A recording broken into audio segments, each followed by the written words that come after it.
Hello hi friends, welcome to Divi channel. ఈరోజు chicken masala curry puri చేస్తున్నాను. లవంగాలు, ఇలాచి, ధనియాలు, సాజీరా, దాల్చిన చెక్క, మిరియాలు, కావాల్సిన మసాలా, టమాటో ముక్కలు, ఆనియన్ ముక్కలను కూడా వేస్తున్నాను. మసాలాని ముందుగా మిక్సీ జార్లో వేసుకొని మిక్సీ పట్టుకోవాలి. తర్వాత అందులోకి టమాటో ముక్కల్ని, ఆనియన్ ముక్కల్ని వేసుకొని మళ్ళీ మిక్సీ పట్టుకోవాలి. మనకు పేస్ట్ ఇలా రెడీ అవుతుంది. తర్వాత గిన్నె పెట్టి గిన్నె వేడెక్కిన తర్వాత ఆయిల్ వేసుకోవాలి. ఆయిల్ వేడెక్కిన తర్వాత అందులోకి మనం ముందుగానే చేసి పెట్టుకున్న మసాలాను వేసుకోవాలి. మసాలాని ఆయిల్లో వేయించుకోవాలి.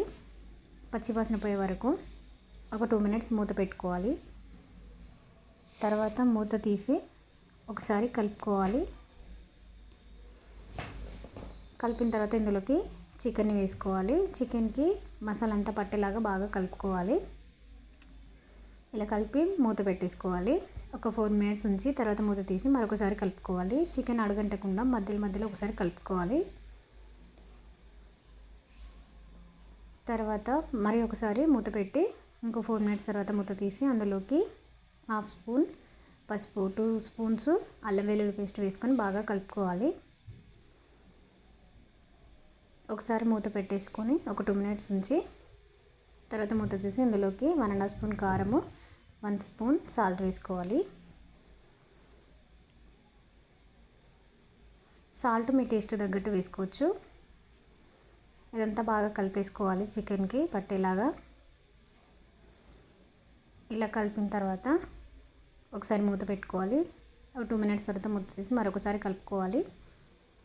మనం పూరీ కోసం చేసిన ఈ కర్రీ కాబట్టి కొంచెం గ్రేవీ కోసం వాటర్ యాడ్ చేసుకుంటున్నాను. ఇలా కలిపిన తర్వాత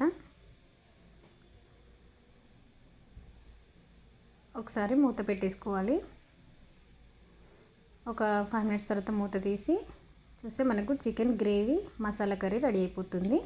దీంట్లో కొత్తిమీర వేసుకొని కలిపేసుకుంటే మనకు chicken masala curry ready. Puri కోసం పిండి వేసుకొని కొద్దిగా వాటర్ యాడ్ చేసుకుంటూ పిండి కలుపుకోవాలి. మనకు పిండి రెడీ అయిపోయింది.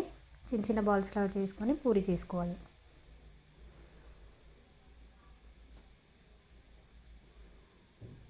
ఇలాగే పూరీలన్నీ చేసేసుకొని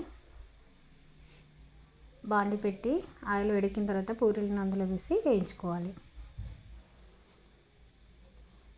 ఇలా ఒకదాని తర్వాత ఒకటి పూరీలను వేయించుకోవాలి. చికెన్ మసాలా కర్రీతో పాటు పూరీలతో తింటే చాలా రుచిగా ఉంటుంది. ఫస్ట్ టైం నా ఛానల్ని చూసేవారు లైక్ చేయండి, సబ్స్క్రైబ్ చేసుకోండి. Thank you for watching.